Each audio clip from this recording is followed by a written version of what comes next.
When the layoff occurred this last time, I was in a much, much different situation than I was 10 or 11 years prior. And it's all due to the work and effort that I had done in real estate investing. So I had bought a handful of single family properties, and I was just actually in the process of selling all of those when I got laid off. And I had also invested in quite a few passive investments at that time. So when I got the news that I was getting laid off, a large portion of our household's monthly expenses were already covered by our passive income that we were earning through all of these different syndications that I had invested as an LP. Are you ready to take the next step in your multifamily investing career? The time has never been better than now. Think Multifamily's Deal Analysis Workshop is a comprehensive live training course that will help increase your skills, knowledge, confidence as an investor before you invest. This workshop is a unique experience that provides hands-on instruction and guidance directly from Mark Kinney, who has completed over 100 multifamily syndications valued at over $1 billion. This course goes beyond theory, as you will be presented with real case studies and practice scenarios to work out in class.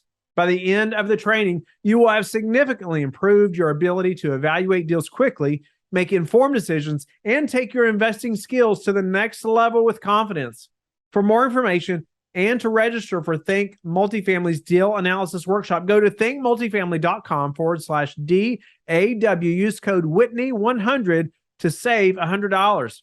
The Deal Analysis Workshop is designed for both beginner and experienced investors. Whether you are looking for a foundational understanding of how to analyze multifamily investments or looking for fresh insight on how to pivot your analysis method for this current market cycle, this is a workshop you have been looking for. Register today at thinkmultifamily.com/DAW. Use code Whitney100 to save $100. This is your daily real estate syndication show. I'm your host, Whitney Sewell. Our guest today, he got laid off, but thankfully he had prepared himself financially through passive investing. 25 years in the corporate world and then let go, right? And thankfully he hit the ground running. He found a skill that he had and he hit it head on. And now he's even got into the real estate business full time. He's raised $3 million in 7 months and is pushing forward in a big way. His name is Randy Smith. He's a founder of Impact Equity, which was formed to help investors achieve strong results in their passive real estate investing strategies. He started his real estate investing career doing out-of-state single-family and long-term rentals, quickly realized the benefits of passive investing in multifamily, self-storage, and mobile home syndications.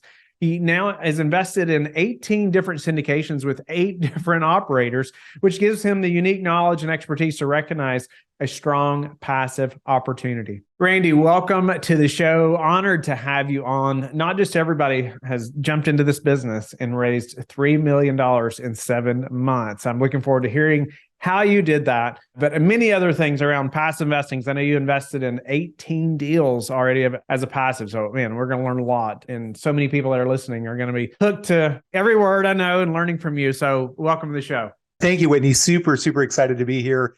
Listen to a bunch of your shows and just really excited to be here. Hopefully add some value to your audience today. Awesome. Well, glad to have you. Let's jump in, though. I know that you were been in corporate America a long time and something happened that wasn't expected. But man, you were prepared in maybe a way you didn't expect as well. I don't know, but I want to jump in there because I know you're going to relate to some of your listeners. Let's hear about that story.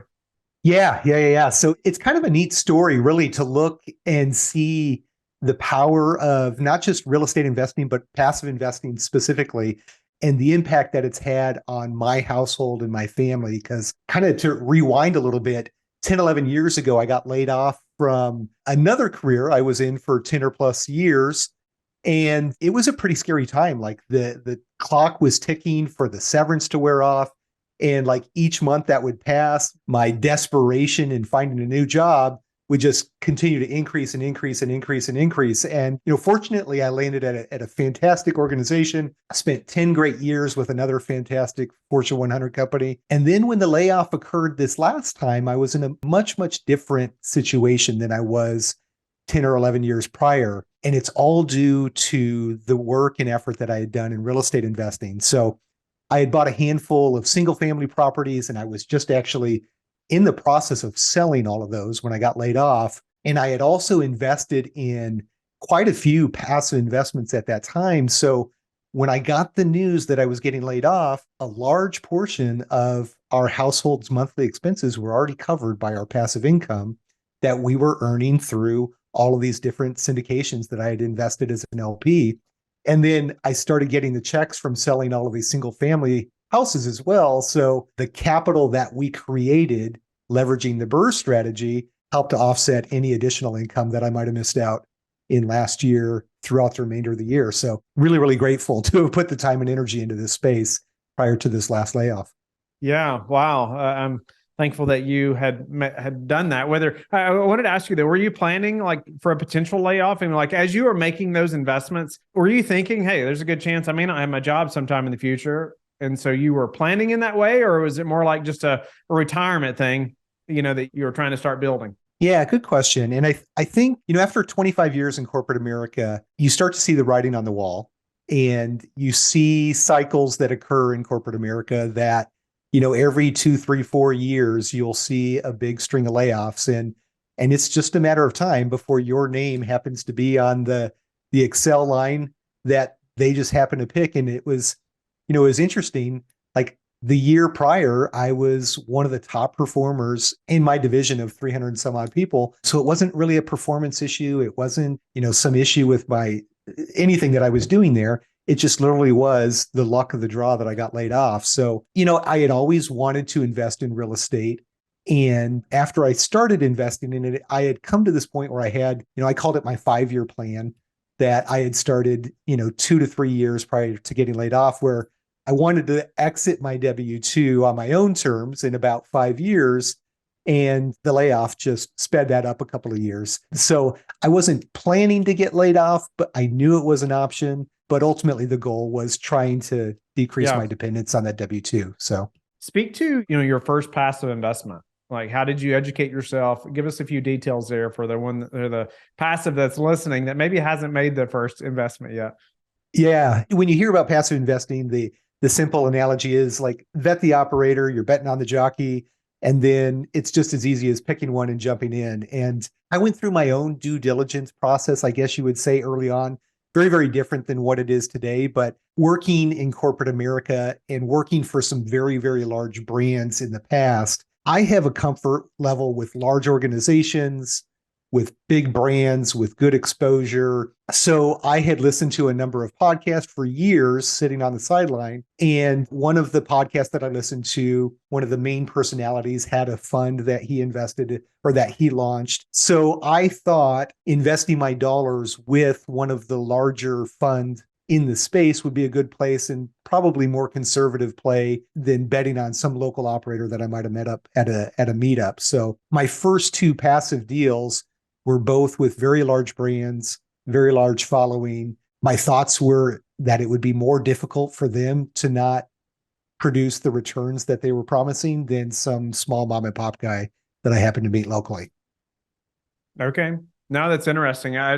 Interesting in the thought process of how somebody makes that first decision or so, right, to invest. But has that stayed steady? Have you kind of kept that same philosophy? What you're thinking now after so many investments? Yeah. So after I got the comfort level and started to see distributions coming in and see communications coming from those operators, I did start to meet some folks in my local market, a couple specifically that had grown rather quickly and had created some larger organizations even within my market. So I made the decision to start partnering with those folks. And I'm in Phoenix, Arizona. So this market is just like white hot, or was white hot, was now. So I felt pretty comfortable jumping in once again with a bigger player that had gone full cycle on a bunch of deals, was not the guy who was quickly out of his mentorship and doing his first deal. It was somebody who had some experience. Yeah, no, good for you. So speak to your path after that. You had the layoff. Oh no, right? I'm not sure what to do, but thankfully you had the income coming in right from the investments that you had made. What was next for you? Yeah, so you asked that question. I don't know if it was on this call or prior to it, but you asked like, what's my superpower? And my superpower is very much that I have been in sales and sales leadership for 25 years. That's what I do. I do a great job building relationships with folks. Fortunately, I've built a very good brand for myself by performing in previous roles. So after getting laid off, I ended up, I filled my calendar with anybody and everybody I knew that was in this space to ask their advice and get guidance. I wasn't sure if I was going to go into the active real estate syndication space or if I really had no idea what I was going to do. But very, very quickly, I found that most people thought that I could be good at capital raising and helping to introduce investors to this investment strategy. And that's what I did. I had actually referred quite a few investors to the local operator here in Phoenix that I work with. And I am kind of a scream it from the mountaintop type of guy. So when I'm doing something, I'm excited about it. People know. So yeah, I was able to attract a number of investors and send those to an operator here locally. And that kind of opened the door for me to transition into that professionally. And Impact Equity was launched shortly after. Yeah, no, that's awesome. Wow. So, get us into then raising money, right? How did you guide us a little bit more through that process and having the confidence now to reach out to investors that you've been networking with and, for that first project? I came back actually from a mindset conference. I'm part of a community called Jason Dree's coaching community, and they do primarily mindset coaching. And at an event that I was at, I came to this awareness that if I could just talk to more people about what I've been doing and share my story, then I thought that could potentially share my excitement and people might be interested in investing. So after connecting with the local operator, he essentially said, here's how we can make this official. You can start raising. We've got a new deal coming, and now it's just a matter of launching this to your network. So I ended up hiring a guy off of Fiverr to send a message out to all of my LinkedIn connections because I've been using LinkedIn as my primary networking tool for the last probably 15 years or so. So all of my colleagues and all of my clients, small business clients were my primary client in that space. And hired somebody to send a message to them that just simply said, not sure if you're aware or not, but I left the W-2. I've launched a real estate investment company. Here's my Calendly if you'd like to schedule some time. And I literally booked my calendar back to back every 30 minutes for like 2.5 weeks. And I raised just shy of about $1 million in less than 30 days. So it was kind of a neat opportunity where the person who I partnered with said, let's give this a shot. If it goes well, great. If it doesn't, then go on your way and try to find some other thing. But it went pretty well. So we just kind of doubled down and started growing the business from there. So you hired somebody to message all your contacts on LinkedIn, right? Hopefully they're not listening. Yeah. Yeah. Yeah. Where did you find that person and how did you kind of train them? Yeah. So literally I did a search on this website called Fiverr, Fiverr.com, found some guy that I paid literally $40 to send 4,000 messages.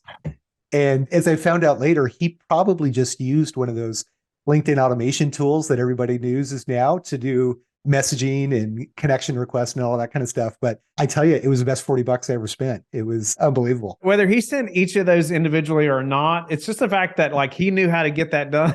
Right. Even if he used something, that's so interesting, but that's awesome. And I wanted you to share that too, because I want listeners to think outside the box, right? You don't have to be the one to send all the messages. There are simple ways. Think about all the time it saved you, Randy. Oh my God. I mean, it would have been worth $400, but no deal, up to this point, you don't have this massive track record, but you're speaking to these investors about, your investment company now. Help us through that conversation a little bit. That's typically some of the hardest, right? Is the first few with investors, especially until you've done a few projects. What did that look like? I think you kind of keyed into a certain point there. I did not have a track record as an operator. I did have a track record as a passive investor, and I picked an operator that had a track record. So really, two critically important things to my success was, one, I personally had been investing in many, many, many deals prior to this point. So I've got experience in how to find a good operator. And then secondly, it's not me as an operator that I'm selling. I'm selling my partners experience that they have in the space. So Joe Blow comes to the table, but he's partnering with a guy who's done 40 deals and has 12 full cycle. Those results speak for themselves. And it's not me trying to convince somebody that a pro forma, like a guesstimate, is going to give them the results that they want. So, and I run into a lot of people. I think it's a really hard thing to raise capital for somebody if you haven't invested in deals and you're picking a guy that doesn't have a track record. And I see that time after time after time. And to me, it's like a roll of the dice. Like, I might like the guy. I might have trust in him as an individual, but he's done nothing to prove that he can actually execute this business plan that he's suggesting. So no doubt about it. I suggest it so often. Hey, you need a mentor, right? You need somebody that has a track record so you can go learn from them. Hopefully partner on some deals, right? And add some value to them and their deal as well. Yeah. But it's a great way to make that exact thing happen. Any thoughts around that? I think mentorships, like success leaves clues, no doubt. Yeah. So, hitch your horse to or your saddle, whatever the saying is, like definitely partner up with somebody that's done what you want to do. Watch very closely, take notes, and do exactly as they suggest. And odds are you'll see similar results, no doubt. 3 million in 7 months. I mean, was the whole 3 million from this thing you were doing? I mean, on LinkedIn and the calls and that process, or where did the other 2 million come from? Yeah, so it's hard to say. I mean, this is my full-time job now. I'm probably working harder than I've worked in the last 5 years in this role, but I absolutely love it. It used to be where it's 5 o'clock, I'm done, and I'm moving on to family time or whatever that is. Now, like, the wife is like pulling me away because I love what I'm doing. So I launched a podcast in partnership with some folks at Jason Drees, which has been a ton of fun. It's given me a platform to, invite guys like you onto my podcast that might not give me the time of day without a podcast, but we just actually surpassed 2,000 downloads. So we're doing a 1,000 downloads a month, which I'm super excited about, which means that my message is getting in front of more and more people. So the website is a longer play. You don't like launch a podcast and all of a sudden you have 100 investors reach out and want to do it. But it's, again, building that brand, kind of going back to my affinity towards building a brand. It helps you build a brand over time. So I've done a lot of work in LinkedIn. I've done some LinkedIn automation. I'm networking like crazy. I'm going to conferences now. I've been doing some self-recorded videos as I'm walking around properties now, which oddly enough, videos get a ton of exposure, much more than like a picture and a blog or something like that. So it's a learning process. Every day I'm learning new things and trying to find new ways to connect that new passive investor or new traditional investor to the passive investing space. So, yeah. Any other creative ways that you've come up with raising money or connecting with investors? Or I don't know. Because podcast is a great one, like you said, like kind of a long-term play, website, those things. I just wonder if there's any other ways you found to bring more investors into your funnel. Yeah. So I try to do a weekly blog. I did create a website. Every time I'm in front of an audience, I always try to refer folks to my website and say, download, my free giveaway, which is top 10 questions to ask a syndicator. So that creates some lead flow. Having your own podcast is one venue, but also getting on other people's stages, I think, is even more powerful. So I will likely get more people to reach out to me from your podcast than 10 of my podcasts combined together. So I heard somebody say, definitely you want to get on your own stage, but try to get on as many other people's stages as you can. So I try to do that as well. And anybody who's starting out has a story that they can share in hopes of connecting with somebody in the audience. And ultimately, these are people doing business with people, not people doing business with logos and emblems and websites. It's real one-to-one connection that makes these things happen. So yeah, no, that's awesome. No doubt what you said about the 10-to-1 as far as being on other people's podcasts, but having your own is still so important. I feel like, especially if you're in this space and you're branding yourself, it has done so much for us. I tell people often, the first year of our podcast, nobody knew who I was. The next year, most people at conferences knew who I was. The next year I was speaking at the conferences, right? So it's awesome. It didn't happen overnight. That's for sure. Right. And it took 7 days a week, however many podcasts that is over 3 years. So, but couldn't agree with you more. I wanted to ask you about fund to fund, right? You're doing some fund to fund stuff, and which, I would tell the listener, hey, we've done many shows around the legal way to raise money and partner with operators. And there's definitely some things you need to think about and know before just attempting to go tell people about your deal. Right. Yeah. So I just want to encourage people to listen to some other shows with securities attorneys. But Randy, speak to starting your own fund so you can go fund to fund with an operator, kind of maybe what you can share about how that works a little bit or learning that process to have your own fund. And maybe one. Yeah, thank you for also doing the asterisks. We're not legal advisors, That's CPAs, or anything like that. I certainly am not. And check with your SEC attorney. But I went down a slightly different path. And honestly, I didn't even really know what I was doing early on. I followed the advice of the partner that I was working with, and he essentially connected me with his SEC attorney. And I do single asset fund to fund model, which means they launch a deal. I literally take their PPM, or I don't, my SEC attorney takes their PPM, adds my operating agreement to it, and that becomes my single asset, identified asset fund that we are raising very specifically for that deal. I'm not doing a blind fund or an open-ended fund. It is a predetermined asset assigned to it. So it gives me the ability to charge some fees within my fund. So my fund is earning fees, not getting paid for capital raising. And the benefit that I bring to my investors is my due diligence I do on these operators, is my awareness that I bring to my investors because they're not aware of those.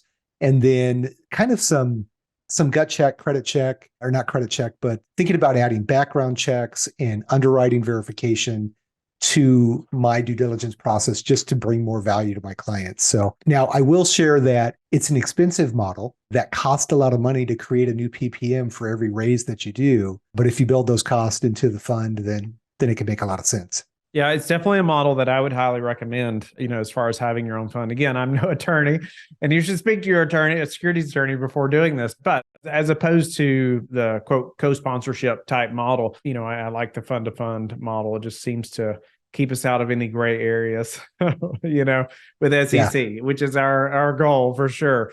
So no, I appreciate that. It is I just think it's safer for the operator and the person who's raising the money, to have their own fund like that. But anyway, there's many things we could talk about around that. But just so the listener knows, hey, it's something you should investigate. You should talk to your attorney about, having your own fund, potentially when partnering with operators to raise money.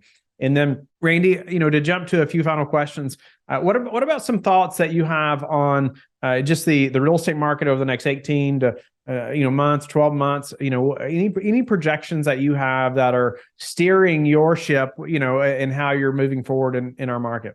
Yeah. So the crystal ball question, which I love, please let's check back in 18 months and figure out how wrong I am with this. But what I think is going to happen is I think some of the smaller operators that didn't have the rate caps that they should have had, or didn't raise additional capital on the front end to have large reserves, I think we're going to see a lot of those deals coming to market in the next 18 months. A lot of those 3-year rate locks that are going to be coming due and cap rates growing the way that they are, we're going to see assets decreasing in value. And I think we're going to see some investors get stung, and we're going to see some operators get stung. So I think it'll be an interesting time for the folks that have the infrastructure and have the business to support maybe some lean months or even potentially a year. I think those folks will have the opportunity coming through. And I kind of saw this in my last job. I was meeting with small business owners during the last downturn. And what I found was that the operators that made it through that downturn were lean. They were on the front end. So those were the ones that made it through.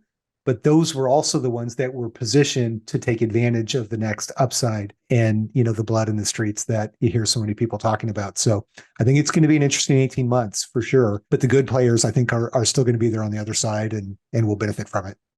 Kind of in response to that question too, I'd love to hear just how do you prepare? I mean, you can answer it as a passive investor or as an operator, or maybe shed a little light into both sides of that, but preparing for that downturn, right? Whether we know or believe that actually is going to happen 6, 8, 12, 18 months from now or not, we still want to be prepared for a hard time, right? For every project or investment. How do you like to see that done? What does that mean to you when you say, preparing for a downturn? Yeah. So on the front end of deals, I like to see operators who raise large capital reserves personally. And I know that is, operators, let's rewind 18 months. I had some heated conversations with folks on both sides of that. Like, why are you raising so much, diluting my funds or my returns? And then on the other side, why aren't you raising more to protect yourself if this thing turns around? And people had very, very strong opinions about that 18 months ago. I think what we're finding today is the people that have the strong reserves made the right choice, because we're seeing distribution stopping. We're seeing, I walked a property a few weeks ago that was $200,000 a month upside down. And it's just a matter of time before the value of that asset is dropping every single month, and the urgency of that seller is getting more and more apparent every single day. So those types of things in hindsight, I think are really important to look for. What I like to see in operators today is I like to see operators investing in their company. I love to see fully integrated companies that have property management and construction in-house so they can control as much of that business plan as possible. The operators that are going full speed ahead in renovating units to drive NOI right now, I think is critical. So we've seen a lot of people stall renovations, probably a function of low reserves, but those folks that have the reserves that are going full speed ahead, I like that because 6 to 8 to 12 months down the road when they go to refi or to sell, that net operating income is what's going to be the driver of success for them. So those are the type of things that I'm looking at today. You mentioned, raising large capital reserves. Do you have a way to measure that or how you think through that? I don't have an actual metric that I use, but a lot of the assets that I've raised on and been a part of, they literally have like millions of dollars sitting in reserves that are available, either one for weathering the storm or two, increasing their operations and their conversion on these renovations. So I probably should have a metric for that, though. Good question. Well, I just want to hear some people say, we want to have at least, you obviously ask this question often on the show because I love hearing just how different people think about how they're prepared, right? And whether they think a downturn's coming or not. And most of us believe there's going to be something coming, right? So I hope that now you're preparing like you've never prepared before, knowing, that most likely something is going to happen. But I just wonder, some people say, well, I've got I get a month or two in, during the capital raise, I have a month or two worth of expenses in the bank in my reserves, and then we'll raise the rest. And then I hear some say, or they'll get it out of cash flow over time, right? Right. That's sometimes their plan. And then people say, no, I want at least 3 months, and then some people say, I want at least 6 months or, of operating expenses, in the bank from day one. And then different people will include different things in that as well. So I just like hearing how different people think through that. It's interesting. So a couple of months ago when we saw, I think the second to the last rate increase, I was watching very closely when the monthly reports came out. And there's a handful of my properties which are negative, or a handful of my investments, my personal investments, none of my deals that I've personally raised on, but a number of them were actually negative cash flow. So I compare the negative cash flow to the amount of reserves, and it's just a simple calculation. If everything remains constant, how many months do we have until like things get really, really scary? And there were a couple of assets that were 7 to 10 months. And I was concerned, and I got on the phone with the operator and said, yeah, 7 to 10 months of negative cash flow. Hopefully it won't be that. But if it is, like, what are you doing to make sure that we're going to be in a better position? Fortunately, the operator that I asked, they had additional reserves in 1031 dollars that were sitting, and I'm not sure what the structure is, but they were sitting in a different bucket and not reported. So that helped to answer that question. So yeah, no, that's awesome. There, and that you followed up, right, and asked some questions. Oh yeah, watching absolutely. it. And so, Randy, what about what's a syndication struggle that you've had? Could be early on, it could be right now. Just what's just in our business, what's been a struggle just in your business? So probably the biggest challenge I have today is, and this is just being fully transparent, I've done 3 deals with one operator, 2 with another operator. And I've got a bunch of entities, and I've got a bunch of funds, and I've got a bunch of administrative work that needs to be done for all of those. And I'm at a point in my business where I need to bring in additional resources to help scale the business for the longevity, essentially. So I'm having to look at, do I outsource this? Do I hire VAs? Do I hire full-time help? Do I outsource to somebody else? So that's kind of the biggest challenge that I have from my business standpoint. On the investing standpoint, one of the challenges early on is I didn't really even know what type of investor that I was. As it turns out, I was a growth investor at the time, but after getting laid off, I very quickly became a cash flow investor. So there's very different strategies as a passive investor and different asset classes and different business models that you want to pursue depending on the type of investor that you are. So for the early investor, it's really, really important to understand, like, are you a cash flow or are you a growth investor or some combination or hybrid of the two? And then pick your investments accordingly. So, yeah, awesome. What about your most important metrics that you track? So, and I know sometimes you ask like personal metrics. So Either way, sometimes I, leave it open. I love hearing anything that's been like high impact for you. If you could pick just a few habits that are like, man, I'm doing this the rest of my life, or I wish I'd been doing it for the last 20 years. Yeah, so I'm a big fan of Miracle Morning or some variation of that. And so a couple of the metrics that I've been using like for the last number of years is number of days that I meditate. So I do like a percentage of meditation days. Last year I was at like 98% of my days I meditated, which was better than ever before. Super excited about that. I am also currently trying to learn how to speak Spanish. So a new fun one for me is how many days do I practice my Duolingo Spanish app? I mean, I'm on 100 days now after coming back from Spain, so excited about that. But from a business standpoint, kind of my big metrics that I look at obviously are total capital raised. Number of investors is a big metric that I'm watching. I'm currently at like 48. My goal is to help 1,000 traditional investors on their first passive investment. So watching that one very closely. Number of podcasts, both as a host and as a guest, and number of deals and number of world-class operators that I work with. So I'm a KPI and a metric-driven guy. And I actually, in my monthly newsletter, I'm starting to share those KPIs with my audience as well, because I want to hopefully bring them along the journey as we try to help as many people as possible. That's awesome.